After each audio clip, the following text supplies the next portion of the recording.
So, on August 26th, women organized to resist and defend WORD called for a national day of action across the United States. In October, as the Republican National Convention took place in Tampa, Florida, followed by the Democratic National Convention in Charlotte, North Carolina, we organized a march and rally here in LA.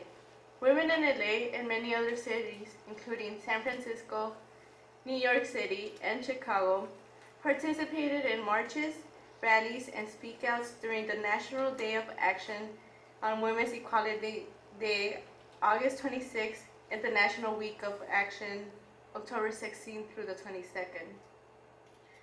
WORD organized these actions in response to the increasing outrageous attacks on women from the right wing, such as Todd Aiken's rape comments about legitimate rape.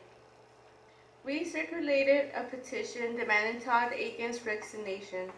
We demanded that both parties, Republicans and Democrats, hand over women's rights, such as access to health care, safe abortions, equal pay, and LGBT rights back in the hands of women, not men in Congress who do not have any idea of how a woman's body functions.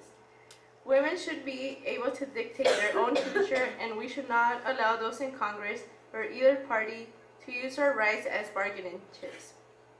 This sentiment was felt throughout the August 26th action, where organizers and WORD members spoke representing college and high school students, the labor movement, workers, and women of color. As our successful march and rally ended in the busy intersection of Hollywood and Highland, many people signed up and were left confident that WORD and women across the country would not go anywhere until those in Congress, those who sit in our Senate and our House of Representatives, until all the politicians heard our demands and took action. From the debates to the presidential election, as the Republican Party continued attacking women and as the Democrats stood by watching this unfold as if it were a contest on who could say the most demeaning things about women, WORD called upon women and men everywhere to tell both parties that women's rights were not up for debate. WORD called for a week of action, October 16th through the 22nd, demanding equality in the workplace, an end to education cuts and unemployment, healthcare access, abortion rights, and LGBT equality, issues that affect women everywhere. We launched a women's rights pledge for legislators and those in political office to sign, which said that they would not vote against any law that interfered with women's rights. We held a rally and a speakout on Wilshire and Western, where many people stopped by to join in support to hear what we had to say. As women tuned in to watch the debate, it was no shock that when the topic of women's rights, especially equal pay came up, both presidential candidates had little to say. Obama deflected the question, and Romney responded by saying that he had, quote-unquote, a binder full of women. The debate did not get better as the topic of abortion was quickly buried in a discussion of the candidates' religious beliefs.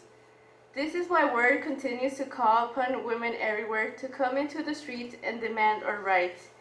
The demeaning comments didn't stop after our first action on August 26th or our October action on the 20th. One could say that they got worse as the elections drew closer. It was an important victory for women when Aiken, Murdoch, and other anti-women candidates failed in their election bids. But no one is going to hand us our rights, and the right wing will keep attacking us if we don't stand up and fight back. The Democrats and the Obama administration will stand by and do absolutely nothing if we women don't demand what is ours.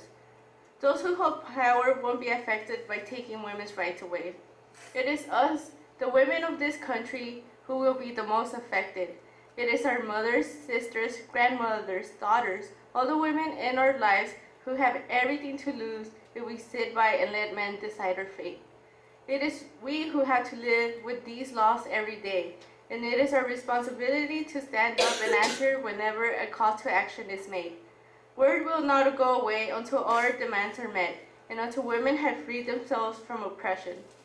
This is only the beginning. We have a long road ahead of us, so I hope that everybody will continue to stand by word and join us in the struggle to defend women's rights. Thank you.